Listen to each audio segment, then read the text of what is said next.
Hey, kid, let's take a break soon. Okay. My name is Ethan Parker. I'm working part-time in construction. Just a few months ago, I was a full-time employee at a construction company, but I resigned due to harassment from my boss, which led to a demotion.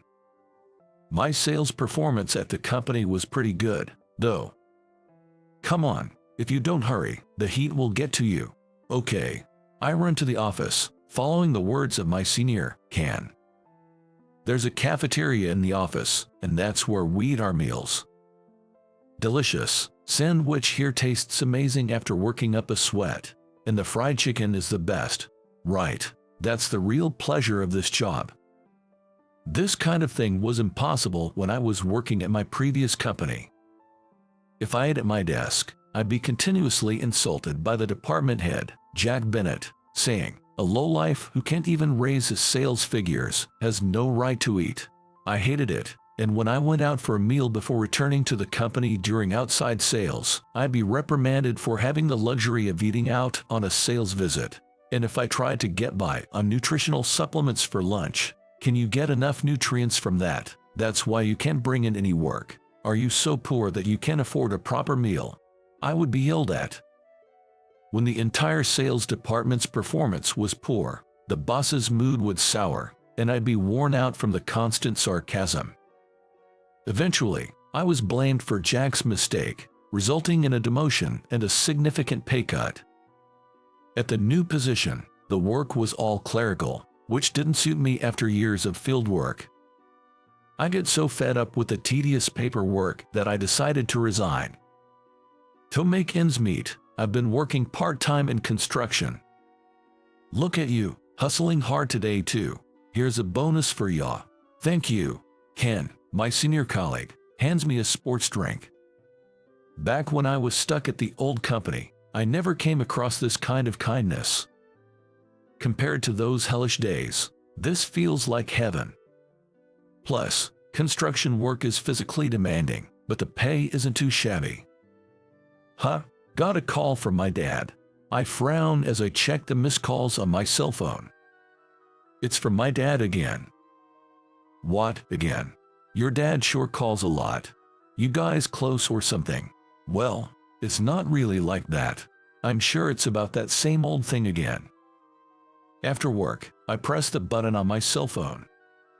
Hello, Dad, what's up? It's about the arranged meeting again, isn't it? That's right. Please, they're keen on having you as a son-in-law. You know, Dad, I'm a part-timer now. How am I supposed to get married in this situation? I've told them that, and they're willing to offer you a job for your sake. Please, help out with the family business. Dad pleads with tears in his voice on the other end. He runs a civil engineering business back in our hometown. Someone from his client's side insists on setting up a meeting with their daughter and me. Seriously, what's with these arranged marriages like some political strategy in this day and age? No, the daughter is quite eager. She saw your picture and wants to meet you. What? When did you send my picture to them? Just a little one from your coming-of-age ceremony. Come on, that's an old picture. Cut it out, will you? While I retort to my dad, I can't help but feel a slight interest in the daughter. The fact that she wants to meet me after seeing such an old picture means she must have taken a liking to me on some level, which isn't a bad feeling. All right, if she's saying that, I'll meet her once. Oh, is that so? Thank you. Why is this old man so lighthearted? And so, I ended up agreeing to meet this lady for an arranged date.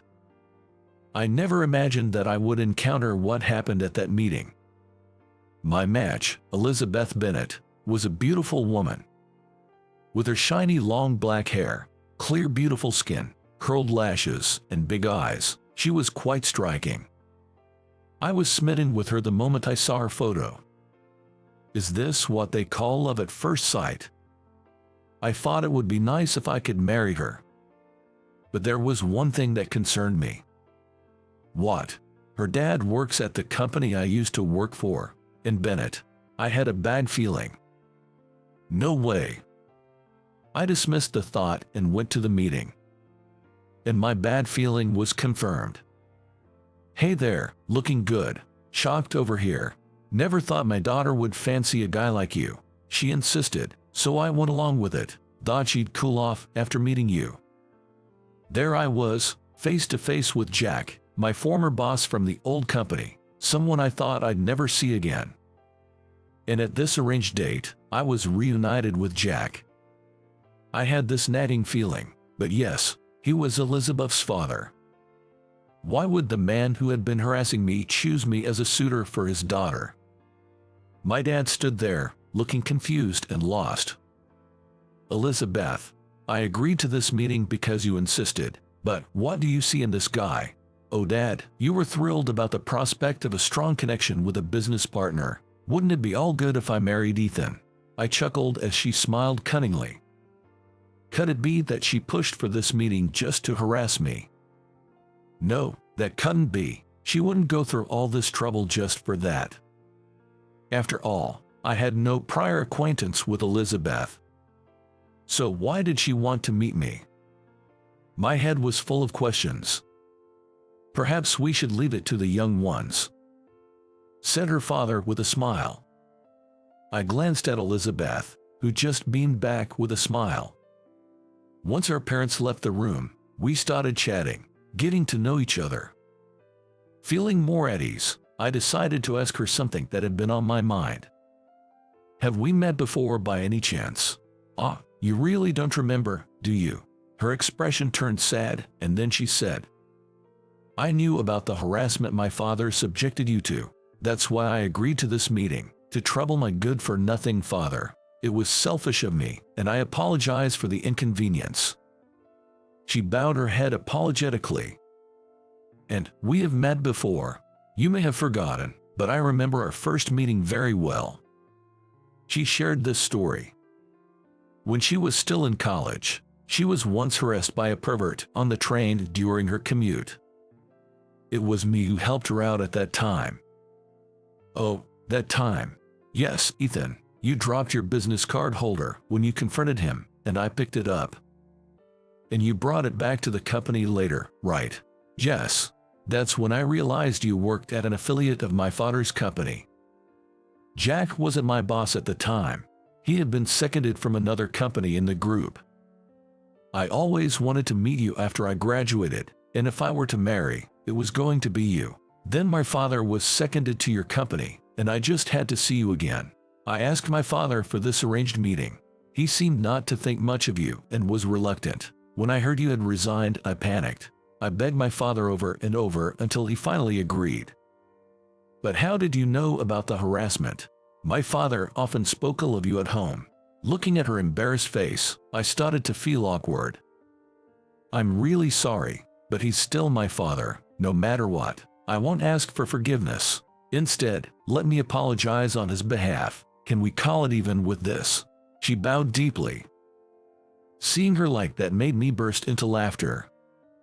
"Hey, what's so funny?" "I don't know, you're just a very beautiful woman but kind of an oddball, I guess," I continued, chuckling. "I haven't forgiven your dad, but I'm not planning anything against him.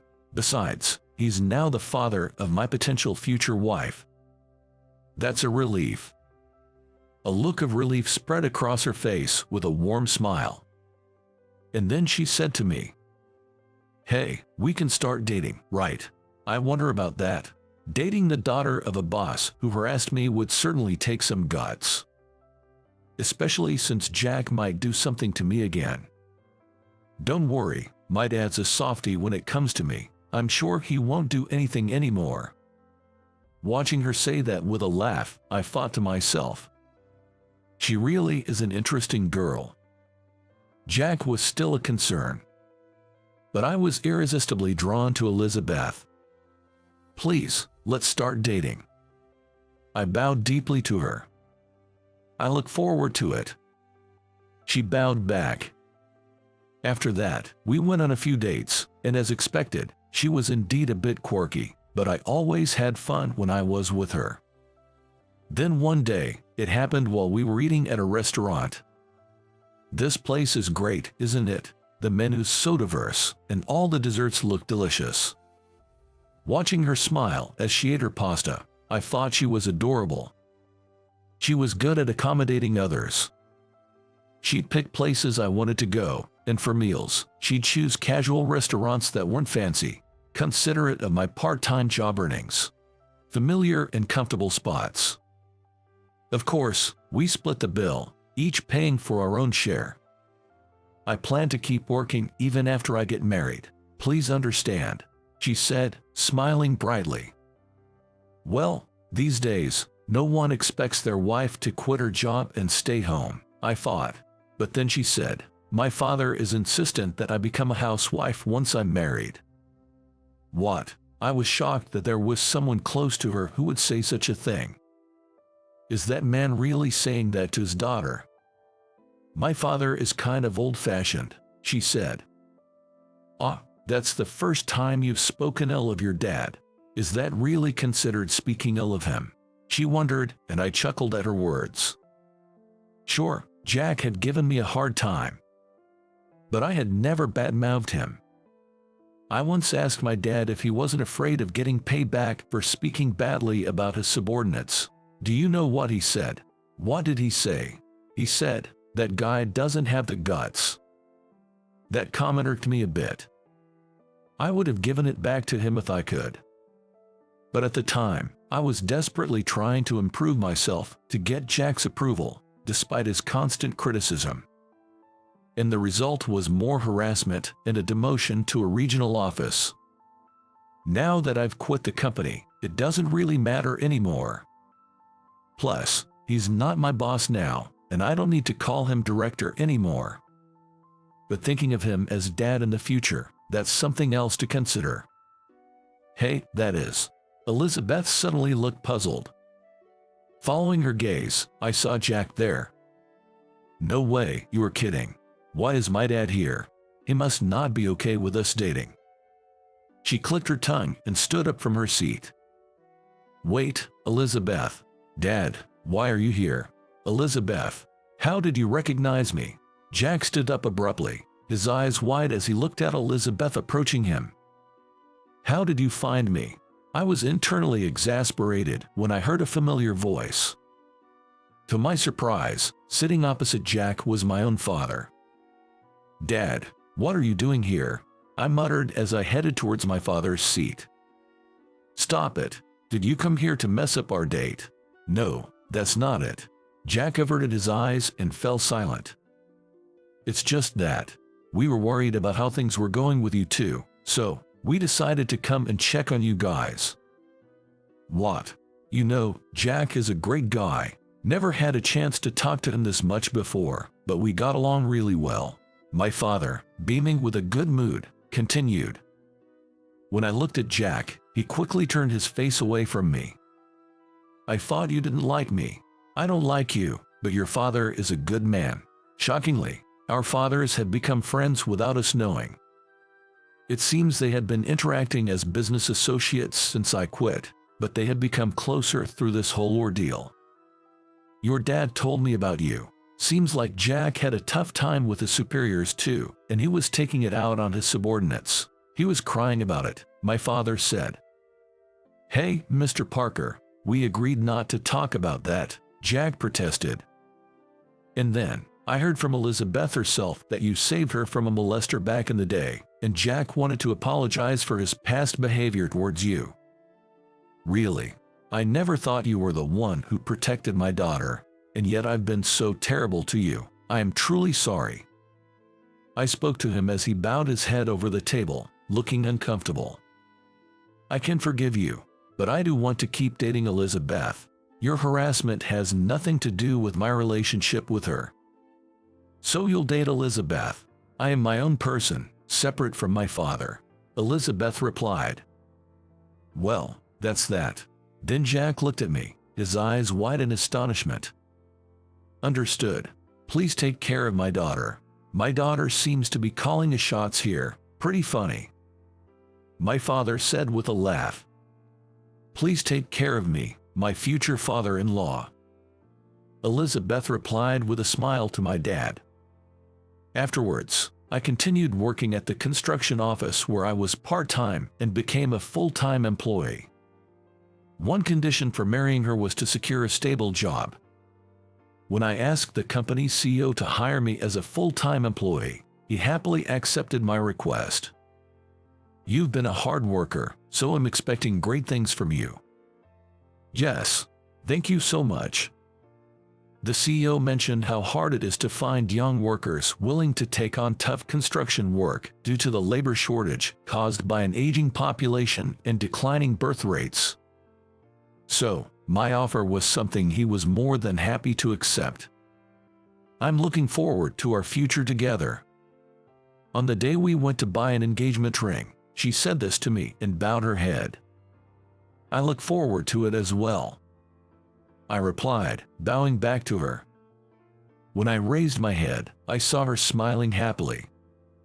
In my heart, I secretly vowed to always protect that smile.